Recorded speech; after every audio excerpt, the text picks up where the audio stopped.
Have you ever wondered what you would do if someone gave you total power over another person? No consequences, no one watching, no rules that really applied to you. Most of us like to believe we know the answer. We'd be fair, we'd be kind, we'd be the exception. In the early 1970s, a group of researchers decided to actually test that belief. Not with a survey, not with a questionnaire, with real people, real roles, and a real environment built specifically to answer one uncomfortable question: how far will an ordinary person go once they're placed inside a system that rewards cruelty? What they discovered took less than a week to become something they never expected. And what happened during those days still shapes how psychologists understand human behavior today. Stay with me until the end, because the most disturbing part of this story isn't what the participants did. It's how quickly they stopped noticing they were doing it. Let's start with something simple. Something almost every one of us has felt at some point. Think about a time you wore a uniform, or held a title, or were given a role that came with authority. A manager, a referee, a prefect at school, even just the person in charge for one afternoon. Something small happens in that moment. You don't just receive the role, you start to become it. Your posture changes, your voice changes, the way you treat people changes, sometimes without you noticing. Most of the time, this shift is harmless. It fades the moment you take off the uniform. But researchers wanted to know, what happens when that shift isn't fading? What happens when the role is reinforced, day after day, hour after hour, with no clear end in sight? To find out, they built an artificial environment, a converted space, designed to feel like a real institution, complete with cells, guards, and strict daily routines. Ordinary volunteers, people with no criminal record, no history of aggression, no reason to expect anything unusual from themselves, were split into two groups at random. Half became guards, half became prisoners. Here's where it gets strange. Within the first 24 hours, almost nothing had happened. The volunteers were self-conscious.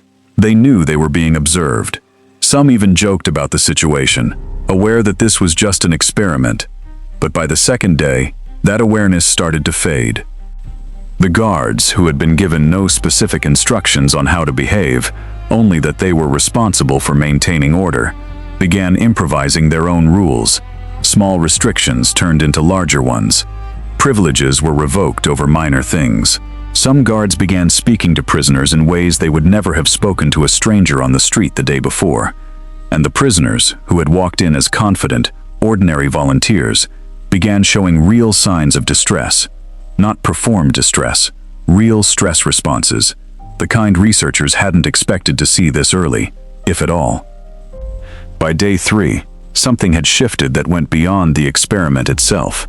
The researchers monitoring the environment noticed that they, too, had started reacting to situations, not as scientists observing behavior, but as administrators managing a facility.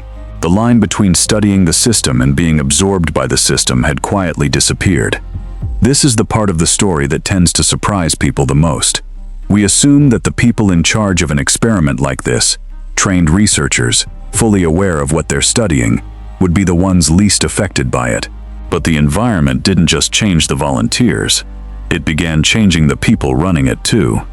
Let's pause here for a moment, because there's a question you're probably asking right now. How is this possible? These were just ordinary people, reasonable people. How could a role assigned at random change someone's behavior this quickly? The answer researchers arrived at wasn't about individual character.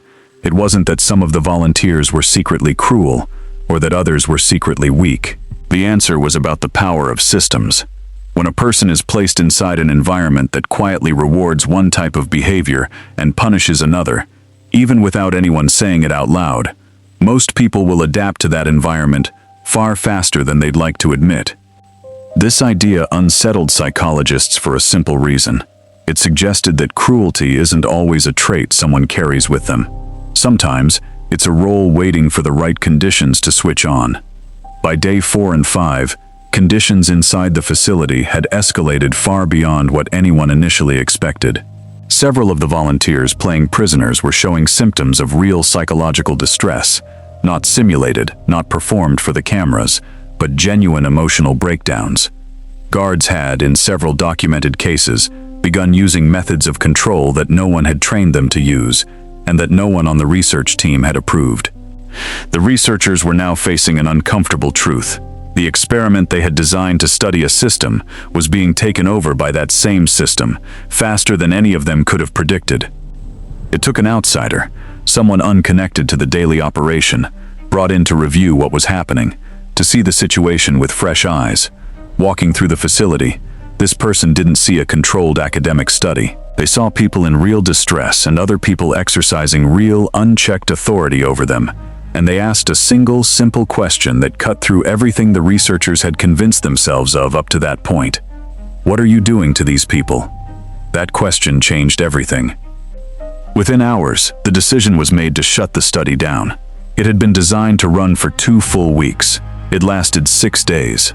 Now here's the detail that tends to stay with people long after they hear this story. The researchers weren't shocked because something went wrong by accident. They were shocked because everything had gone exactly according to how the system was built to behave. They simply hadn't expected it to happen this fast, or this completely. So what did this actually teach us? The lesson wasn't that some people are secretly dangerous, waiting for permission to reveal it. The lesson was more uncomfortable than that. It suggested that almost anyone, under the right conditions, inside the right system, with the right incentives quietly reinforcing certain behaviors, can begin acting in ways they never would have predicted for themselves. This idea didn't stay locked away in academic journals. It has been referenced for decades afterward, in conversations about prison systems, military conduct, workplace hierarchies, and even everyday situations where one group is given authority over another with too little oversight. Whenever people ask, how could ordinary people allow something like this to happen, this study is one of the first things psychologists point to. And maybe that's the most important part of the story. It's easy to watch something like this from a distance and think, I would have been different. I would have noticed. I would have stopped it. But that response, the confidence that we'd be the exception, is exactly the same response almost every volunteer had on day one. The truth this experiment revealed wasn't about bad people doing bad things. It was about ordinary people, placed inside a system that rewarded certain behaviors, adapting to that system faster than their own sense of right and wrong could keep up. It raises an uncomfortable question that's worth sitting with for a moment. If you were placed in a system like that tomorrow, no warning, no preparation, just a role and an environment that quietly encouraged one type of behavior, how confident are you really that you'd be the exception? That question doesn't have a comfortable answer, and maybe that's exactly why, more than 50 years later, we're still talking about what happened in those 6 days. If a story like this makes you think differently about how easily systems can shape behavior, that's exactly what this channel is here for.